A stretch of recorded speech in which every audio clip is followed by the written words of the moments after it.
Good morning students. आज हम लोग जो है 11th क्लास का जो सेट शुरू किए थे उसी से संबंधित कुछ डिफिनेशंस दिखवाएंगे और आगे समय मिलेगा तो एक्सरसाइज भी करवाएंगे। तो हम लोग जो है सेट को डिफाइन कर चुके थे, सेट को रिप्रेजेंट कैसे करते हैं ये बता चुके थे। दो फॉर्म था, रोस्टर और बिल्डर फॉर्म। उसके बाद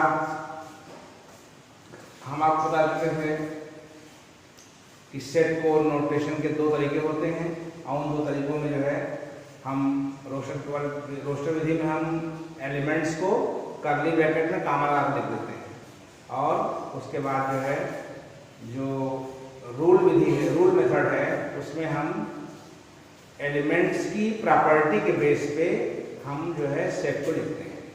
उसके बाद डिफरेंट एलिमेंट्स का डिफरेंट नंबर्स का सेट हमने बताया था। नेचुरल नंबर क्या होता है, रियल नंबर क्या होता है, कॉम्प्लेक्स नंबर क्या होता है, इस सारे सेट में बता दिया। अब हम आज पढ़ाएंगे आप लोगों को यूनिवर्सल सेट क्या होता है। तो यूनिवर्सल सेट समझ लीजिए जरा सा, यूनिवर्सल सेट कुछ होता नहीं है। मान लीजिए आपके पास कई सेट दिए हुए हैं, है ना, और उन सब सेट को देखने के पश्चात आप एक ऐसे सेट का चुनाव कर सकते हैं जो कि जिसमें एलिमेंट जो हैं, जो सेट दिए गए हैं वो सारे एलिमेंट उसमें शामिल हैं। तो जो बड़ा वाला सेट है उसी को हम लोग यूनिवर्सल सेट कहते हैं, इन सेट का। तो डिफिनेशन भी हो जाएगी। देखिए अभी डिफिनेशन यहाँ से, यूनिवर्सल सेट क्या होता है। Universal set, if there are some sets under consideration. मान लीजिए कि हमने कई सेट्स को विचार किया। देयर आर सम सेट्स, अगर यदि हमारे पास कुछ समुच्चय सेट हैं, then there happens to be set, तो ऐसा सेट संभव है which is a super set of each of the given set, जो कि जो है इन सारे सेट्स का जो यहाँ गिवन है उनका जो है सुपर सेट होगा, यानी उनसे बड़ा होगा। सच ए सेट, ऐसे सेट को is called the universal set of the given sets. ऐसे सेट को इन सेट्स का जो ऊपर गिवन है उनका जो है सेट कहलाता है, यूनिवर्सल सेट कहलाता है। इसको हम लोग डिनोट करते हैं, it is denoted by you से, और ये ग्रीक अक्षर है जीटा, पढ़ते हैं इसको, जीटा से डिनोट करते हैं। एग्जाम्पल ज्यादा क्लियर हो जाएगा कि ए, मान लीजिए A1 = 1 2 एक सेट है, B = आपके पास 2 5 दूसरा सेट है, C = 3 6 तीसरा सेट है। तो अगर हम एक ऐसा सेट ले लें, then we can take U as, U को हम ऐसा सेट ले सकते हैं जो कि जिसमें इसके भी एलिमेंट हैं, इसके भी हैं, इसके भी हैं, कुछ ज्यादा भी हैं। जैसे मैंने U में ले लिया 1 2 3 4 5 6 ले लिया। हम देख रहे हैं 1 2 इसमें है, 2 5 इसमें है, 3 6 उसमें है। तो ये जो सेट हमने बड़ा वाला लिया, ये सेट जो है इन सेट्स का यूनिवर्सल सेट कहलाता है। लिख दिया है which is the universal set of the given sets. अब बात उठती है सबसेट। सबसेट क्या होता है? A set capital A is called the subset of B if all the elements of A is in B। यानी दो सेट अगर A और B हैं और A के सारे एलिमेंट अगर B में मौजूद हैं तो A को B का सबसेट कहते हैं। और इसको हम लोग जो है A सबसेट का चिन्ह है, ये A सबसेट B से डिनोट करते हैं। We denote it by A subset B। Example देख लीजिए, एस अगर A को हमने 1 2 लिया, B को भी 1 2 ले लिया, तो हम देख रहे हैं कि A के सारे एलिमेंट्स जो है B में मौजूद हैं, इसलिए A जो है B का सबसेट होगा, इसलिए हम लिख देंगे A सबसेट B। उसके बाद नोट है कि अगर मान लीजिए A सबसेट है B का और A B के बराबर नहीं है, तो ऐसी सिचुएशन में A is called proper subset of B। A को हम लोग B का प्रॉपर सबसेट कहते हैं और उसको हम लोग A प्रॉपर सबसेट B से डिनोट करते हैं। एग्जाम्पल देख लीजिए, जैसे मान लीजिए a इक्वल टू आपके पास है 1 2 3, b इक्वल टू 1 2 3 4, तो a के सारे एलिमेंट b में हैं और a b के बराबर नहीं है क्योंकि इसमें 4 नहीं है, इसमें 4 है नहीं, इसलिए a जो है सबसेट होगा, प्रॉपर सबसेट होगा b का।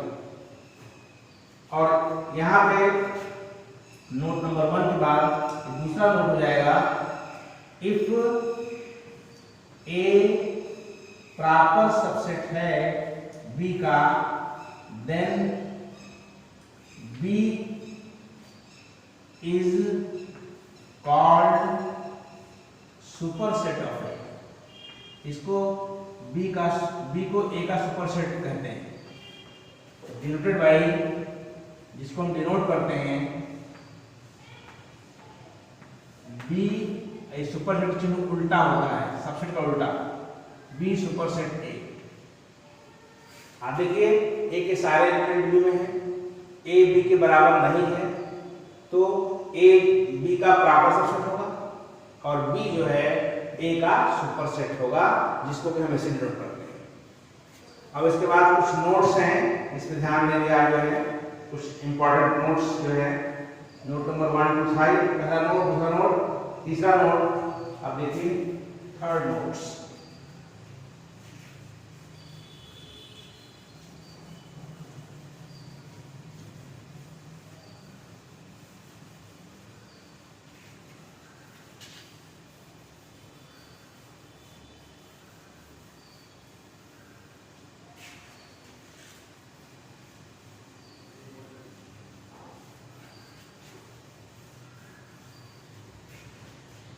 तीसरा नोट ये है, थर्ड नोट है, अगर a सबसेट है a का, a जो है हर सेट जो है स्वयं का सबसेट होता है, b सबसेट होता है स्वयं का, है ना। ऐसे ही कोई भी सेट हो, मान लीजिए m है तो वो खुद का सबसेट होता है। इसका मतलब हुआ कि every set is subset of itself. इसका मतलब ये हो गया, every set is A subset of itself, खुद का सबसेट होता है। ये लैंग्वेज में हो जाएगा, आइए नोटेशन के फॉर्म में हो जाएगा, संकेतों के फॉर्म में, कि ए सबसेट है ए का, बी सबसेट है बी का, एम सबसेट है बी का। दूसरी चीज ये है कि चौथा नंबर मतलब ये है कि अगर a सबसेट है b का और b सबसेट है a का, इसका मतलब है कि a जो है b के बराबर है, इंप्लाइज a बराबर b। और इसका अर्थ है कि a बराबर b अगर है, a सबसेट होगा b का और b सबसेट होगा a का। ध्यान देने की आवश्यकता है कि अगर a सबसेट है b का, b सबसेट है a का, तो a बराबर b कह सकते हो। दोबारा अगर कहीं पे बराबर b दिया हुआ है तो कंफर्म है कि a सबसेट है b का और b सबसेट है a का, ये कंफर्म है। उसके बाद नेक्स्ट है कि अगर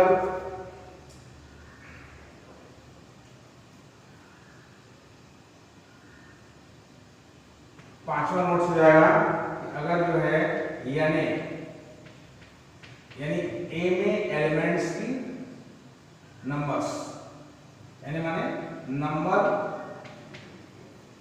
number of elements of A, यानी equal to number of elements of A. मान लीजिए इफ अगर इनकी संख्या जो है p है, तो इसके देन a हैज 2 की power n subsets.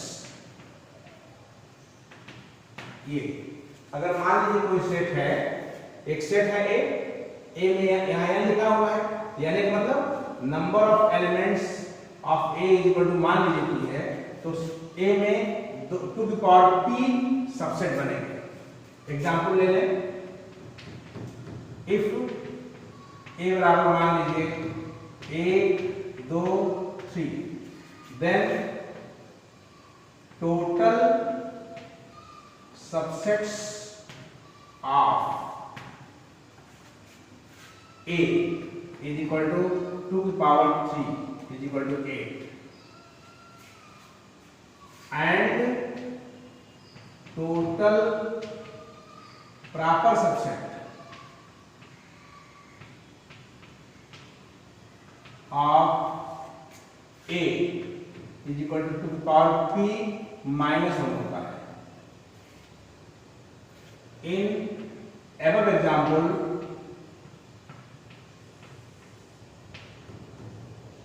total number of subsets, proper subsets जो हो जाएंगे वो इज इक्वल टू 2 की पावर 3 माइनस 1 यानी 7 होगा इस सवाल में, क्योंकि 3 एलिमेंट हैं और पूछ दिया कितने प्रॉपर सबसेट बनेंगे, तो आप बताएंगे 2 क्यूब माइनस 1 कितने सबसेट बनेंगे, तो 2 क्यूब बता देंगे। इसके बाद जो है प्रॉपर सबसेट के बाद हम लोग बात करेंगे फाइनाइट सेट, डिसजॉइंट सेट की बारे में बात करेंगे। Disjoint sets, disjoint sets, if A and B are two sets such that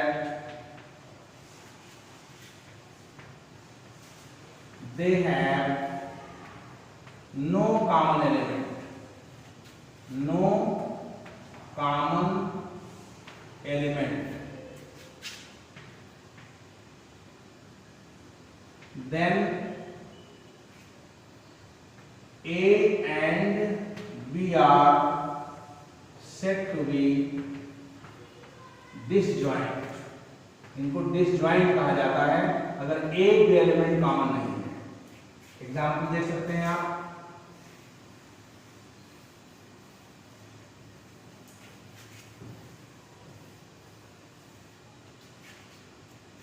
example if A equal to, मान लीजिए हमने 1 2 ले लिया, अब B इक्वल टू मैंने ले लिया P cube, then A and B are disjoint. Disjoint को हिंदी में विसंधित कहते हैं, विसंधित। जो लोग हिंदी मीडियम में हो विसंधित सेट्स कहते हैं। मतलब डिसजॉइंट मतलब होता है कि दो सेट होंगे उसमें कोई कॉमन नहीं होगा, इसके एलिमेंट उसमें नहीं होंगे, इसके इसमें नहीं होंगे, इसलिए हम उसको डिसजॉइंट सेट कहते हैं। और डिसजॉइंट सेट के बाद हम लोग बात करेंगे finite set. Finite set, a set having finite number of elements, finite number of elements is called a finite set। finite set as a बराबर मान लीजिए 1 2 3 is a finite set। इसलिए फाइनाइट है क्योंकि इसमें जो है एलिमेंट जो है मिल लेंगे 1 2 3, इनकी संख्या गिन अगर लेते हैं तो हम फाइनाइट सेट कहते हैं। फाइनाइट सेट के बाद आया नंबर इनफाइनाइट सेट का।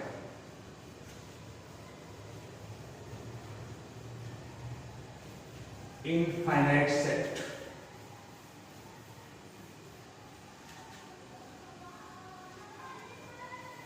इसको देख लीजिए आप,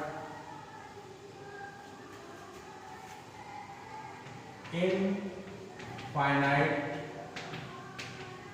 set, a set in which number of elements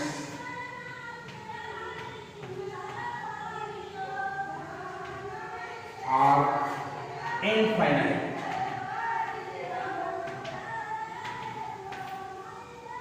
Is called an infinite set. Examples हो जाएगा. Example number 1, set of natural numbers. Natural numbers is equal to 1 2 3 dot dot is a infinite set. Is an infinite set. Infinite set कहते हैं इसको. Example 2, set of integers is equal to क्या होता है 0 plus minus 1 plus minus 2 dot dot is an infinite set. ये हो जाएगा. तो फाइनाइट सेट हो गया, इनफाइनाइट सेट हो गया, उसके बाद empty set. Empty set. A set having no element. Having no element is called an empty set. An empty set कहते हैं इसको. It is denoted by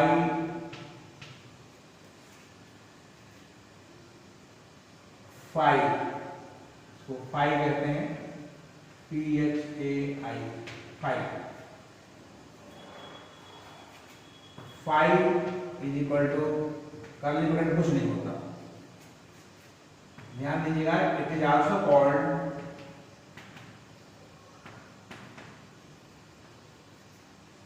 a null set. null set कहते हैं इसको. और void set भी कहा जाता है इसको. खाली समुच्चय का मतलब हुआ जिसमें कोई एलिमेंट ही ना हो उसे हम लोग null set कहते हैं, phi कहते हैं. चाहे phi ऐसे लिखो चाहे ऐसे लिखो, उसको phi बना जाएगा. अगर कोई पूछता है कि नंबर ऑफ एलिमेंट्स कितने होते हैं phi में, तो आप 0 बताएंगे. कोई एलिमेंट नहीं होता इसमें. एलिमेंट होता ही नहीं.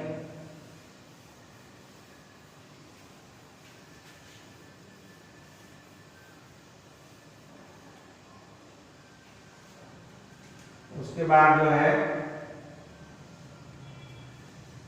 सिंगलटन सेट देख लीजिए. सिंगलटन सेट परिभाषा यही है. A set having only one element. A set having only one element is called a singleton set. Set as a बराबर मान लीजिए मैंने ले लिया x such that 2x बराबर 3.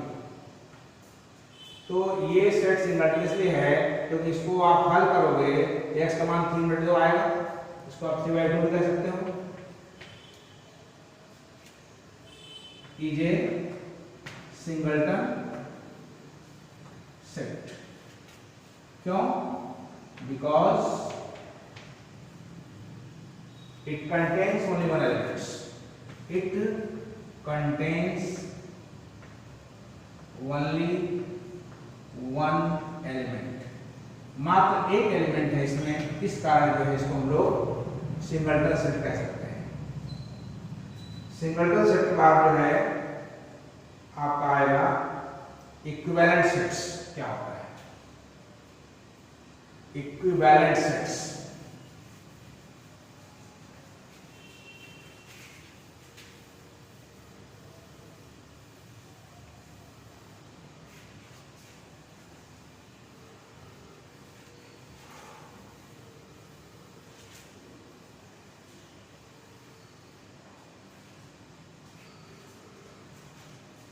Equivalent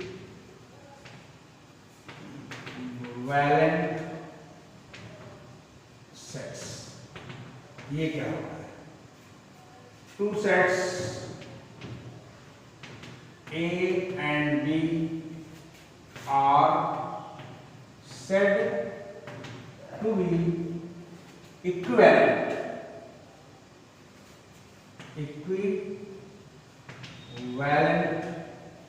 sets if number of elements in set A is equal to number of elements in set B, as A बराबर 1 2 B बराबर m n और इक्विवेलेंट सेट्स। क्यों? क्योंकि यानी कितना है? 2 है, यानी कितना है? वो भी 2 है। Thus we see that Na is equal to Nb। तो इस कारण जो है ये आपका इक्विवेलेंट सेट होगा।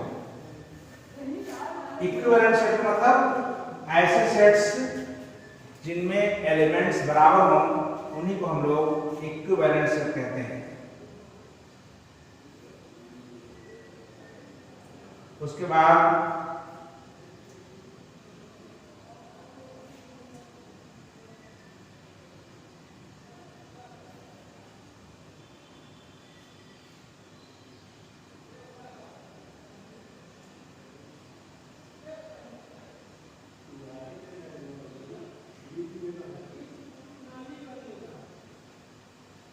नेक्स्ट जो है आपका जो है कुछ नोट्स चलेगा जो है, ध्यान दीजिएगा। IMP notes.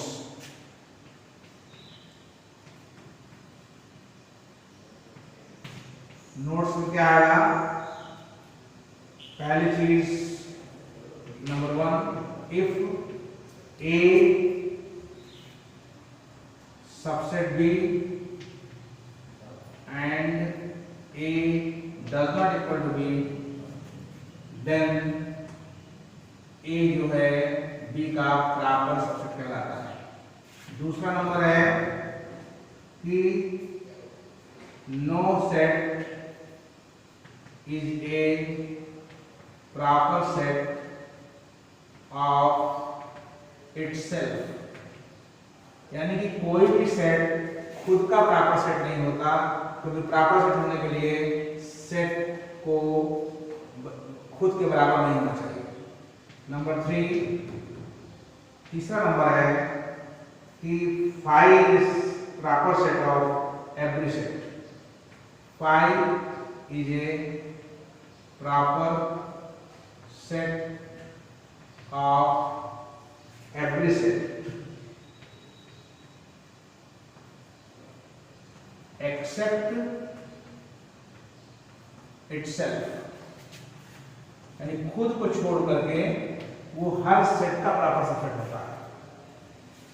फाई जो है वो ये proper subset of every set except itself मतलब होता है खुद को छोड़ करके। चौथा number, phi has no proper subset. Phi जो है कि कोई प्रॉपर सबसेट नहीं होते। Phi has no proper subset. पांचवा नंबर है a set having n elements, किसी सेट में अगर एलिमेंट हैं तो has to the power n - 1 proper subsets. इसके प्रॉपर सबसेट की संख्या जो है टू द पावर n - 1 होती है। तो प्रॉपर सबसेट हो गया, सुपर सेट हो गया, यूनिवर्सल सेट हो गया। अब एक चीज और बची है, पावर सेट। देख लीजिए पावर सेट क्या होता है।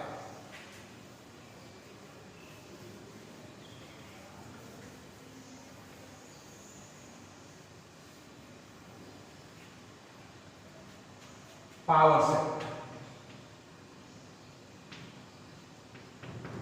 If A be any set, then set of all the subsets of A is called the power set of A, denoted by PA. PA से नोट करते हैं. एज एग्जाम्पल लेते हैं, एज इफ A बराबर 1 ले लिया, देन सबसेट्स ऑफ A क्या होगा, 5 होगा और अकेला 1 होगा, इसलिए पावर सेट ऑफ A हो जाएगा, वो हो जाएगा 5 और 1 दोनों आ जाएंगे, ये पावर सेट हो जाएगा. एग्जाम्पल आपने देख लिया कि पावर सेट का उदाहरण क्या है कि अगर मान लीजिए A = 1 कोई सेट है, तो पहले देख लीजिए इसके सबसेट क्या होंगे, देख लीजिए, और इन्हीं सबसेट को अगर आप सेट में डाल देंगे ये पावर सेट A का हो जाएगा. एग्जाम्पल 2 देख लीजिए, जैसे मान लीजिए इफ A बराबर मान लीजिए 1 2 है, देन सबसेट्स जो हो जाएंगे ऑफ A बराबर एक तो 5 हो जाएगा, अकेला 1 हो जाएगा, अकेला 2 हो जाएगा और खुद भी हो जाएगा. इसलिए पावर सेट ऑफ A अगर यहाँ निकालेंगे तो आपका 5 आएगा, 1 आएगा, 2 आएगा और 1 कामा 2 आएगा. ये पावर सेट ऑफ A हो जाएगा. अब पावर सेट ऑफ A में कुछ नोट्स हैं, नोट्स देख लीजिए.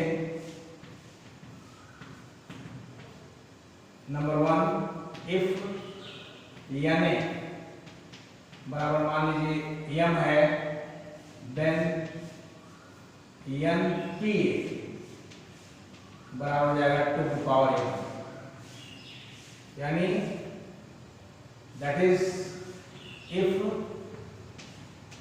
A has m elements, then power set A will have 2 to the power m elements. ये पहला नोट्स है.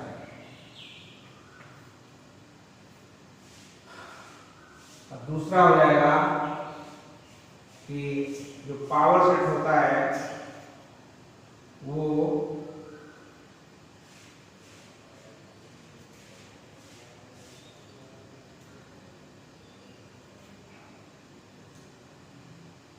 each element of power set is a set itself. इसका हर element जो होता है वो पावर सेट का हर एलिमेंट सेट होता है. अब एग्जांपल आपको दे देते हैं कैसे हम कह रहे हैं. एग्जांपल देख लेते हैं.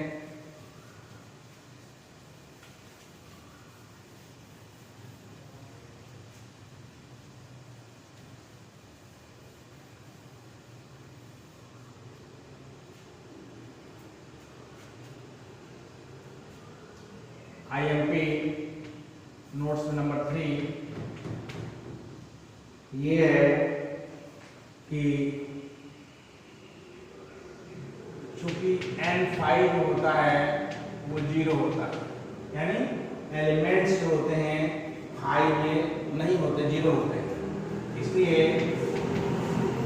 np5 यानी p5 पावर सेट ऑफ 5 में एलिमेंट 2 हाथे 0 यानी 1 होंगे. चौथा नंबर है कि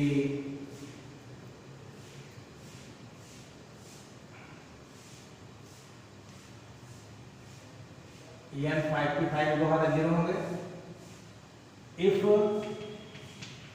PA इज इक्वल टू लिखा हो 5 लिखा हो 1 लिखा हो 1 लिखा हो, then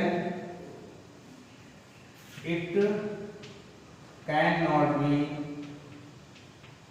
a power set, because reason क्या है, यहां पे जो 1 दिख रहा है 1 is not a set.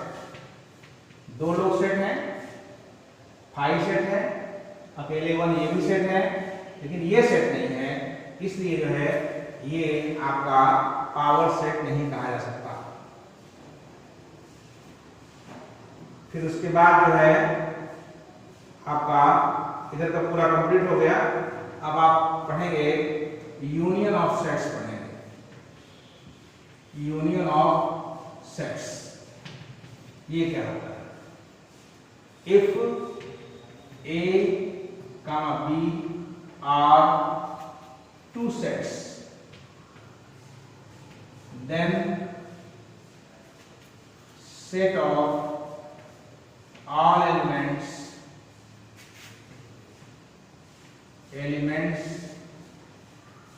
which are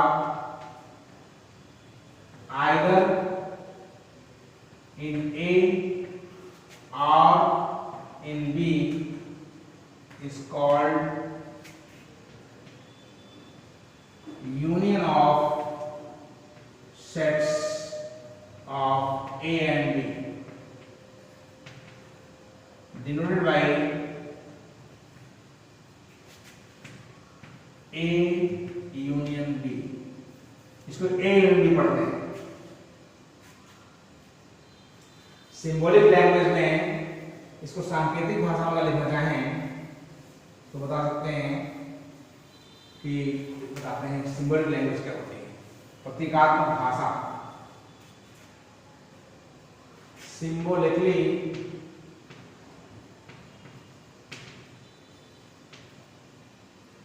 A union B is equal to X such that X belongs to A और X belongs to B। Note हो जाएगा, if X belongs to A union B, then X belongs to A और X belongs to B। पहला note. दूसरा ये है कि if X belong नहीं करता A यूनियन B में, then X does not belong to A and X does not belong to B। ये होता है। एग्जाम्पल देख लें, if A is equal to 1 2, B is equal to 1 3, then A union B जो होगा दोनों का एलिमेंट लिखा जाएगा, कोई रिपीट नहीं किया जाएगा। 1 2 3 A यूनियन B में ऐसे एलिमेंट आए। अब उसके बाद प्रॉपर्टीज हैं इसकी, properties of union of sets. Union of sets इसकी प्रॉपर्टीज, नंबर 1 है आइडेंपोटेंट लॉ,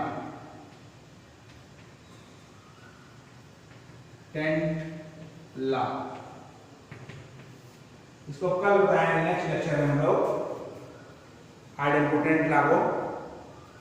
आप लोग इतना तैयार कर लीजिएगा, फिर इसकी प्रॉपर्टी बताएंगे, फिर इंटरसेक्शन बताएंगे, फिर एक्सरसाइज शुरू करेंगे। एनसीईआरटी किताब से शुरू करेंगे। तब तक के लिए नमस्कार।